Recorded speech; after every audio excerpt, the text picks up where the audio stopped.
नमस्कार दोस्तों, यूपी बिहार की खबरों में आपका स्वागत है। आज हम आपको उत्तर प्रदेश, बिहार एवं देश दुनिया की तमाम 25 बड़ी खबरों को सिर्फ 7 मिनट के अंदर बताने जा रहे हैं। वीडियो को लाइक करें, चैनल को सब्सक्राइब कर दें। तो चलिए शुरू करते हैं। सरकार ने टोल टैक्स के नियम बदल दिए हैं और अब राष्ट्रीय राजमार्गों के साथ एक्सप्रेसवे पर एक दिन में 20 किलोमीटर तक की आवाजाही पर वाहन चालकों को शुल्क नहीं देना पड़ेगा।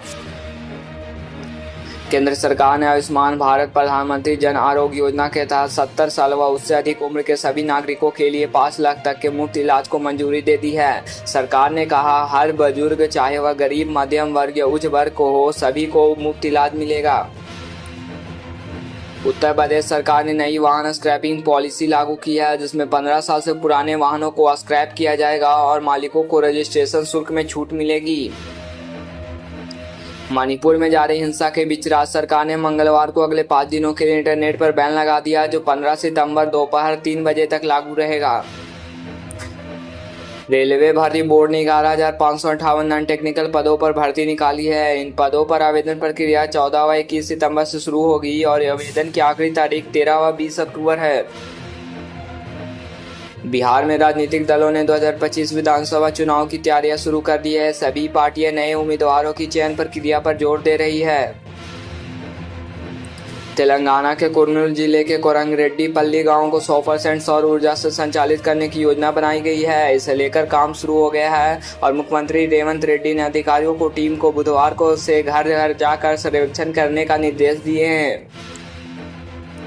उत्तर प्रदेश में नई बिजली दरें लागू हो गई हैं। घरेलू उपभोक्ताओं के लिए बिजली के दाम 8% तक बढ़ाए गए हैं। यह बदलाव 1 अक्टूबर से लागू हो जाएगा।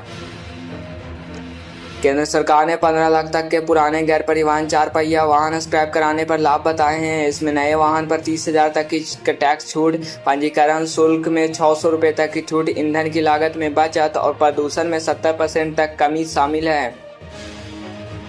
बिहार की राजधानी पटना में जल भराव की समस्या को दूर करने के लिए नया प्रोजेक्ट शुरू किया गया है। सरकार ने 500 करोड़ रुपए का बजट स्वीकृत किया है।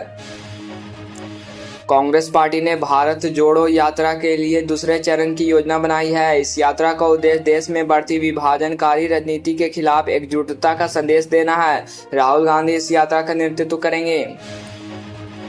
चंद्रयान 3 की सफल लैंडिंग के बाद देश में इसे लेकर राजनीति भी गर्म हो गई है। भाजपा ने इसे मोदी सरकार की उपलब्धि बताया है, जबकि विपक्ष ने इसरो के वैज्ञानिक का श्रेय देते हुए इसे राष्ट्रीय गौरव का प्रतीक बताया है।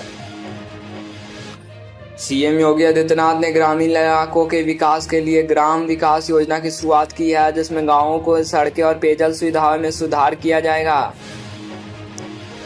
बिहार सरकार ने शराबबंदी कानून में संशोधन का प्रस्ताव दिया है, जिसमें पहली बार दोषियों को कम सजा और जुर्माने का प्रावधान रखा गया है। केंद्रीय कृषि मंत्री शिवराज सिंह चौहान ने बुधवार को कहा कि मध्य प्रदेश एमपी में से केंद्र पर सरकार न्यूनतम समर्थन मूल्य एमएसपी पर सोयाबीन की खरीदी करेगी। केंद्रीय मंत्रिमंडल ने प्रधानमंत्री ग्राम सड़क योजना के चौथे चरण के लिए 2024-2025 से 2028-2029 तक के प्रस्ताव को मंजूरी दे दी है। इसमें सड़क निर्माण पर कुल 70,125 करोड़ खर्च होंगे, जिसमें केंद्र सरकार 49,000 करोड़ देंगे और राज्य सरकार 21,000 करोड़। केरल हाईकोर्ट ने हेमा समिति की रिपोर्ट के निष्कर्षों के आधार पर मामले दर्ज कराने में निष्क्रियता के लिए मंगलवार को राज्य सरकार को फटकार लगाई। कोर्ट ने कहा, रिपोर्ट पर बैठे रहने के लिए अलावा आपने 4 वर्षों में कुछ नहीं किया। प्रधानमंत्री नरेंद्र मोदी ने नए संसद भवन में अपना पहला संबोधन दिया। उन्होंने देश की लोकतांत्रिक संस्थाओं की मजबूती पर जोर दिया और अगले 25 सालों के लिए अमृतकाल की योजना पर प्रकाश डाला। लखनऊ मेट्रो का विस्तार तेजी से हो रहा है। नए रूट की घोषणा जल्द हो सकती है, जिससे शहर के दूर दराज के इलाकों को भी कनेक्ट किया जाएगा। बिहार के नक्सल प्रभावित क्षेत्रों में सुरक्षा बलों ने नक्सलियों के खिलाफ बड़े स्तर पर अभियान चलाया है। हाल ही में कई नक्सलियों को गिरफ्तार भी किया गया है। योगी सरकार ने सरकारी कर्मचारियों के लिए नई पेंशन योजना की घोषणा की है, जिससे उन्हें रिटायरमेंट के बाद बेहतरीन वित्तीय सुरक्षा मिलेगी।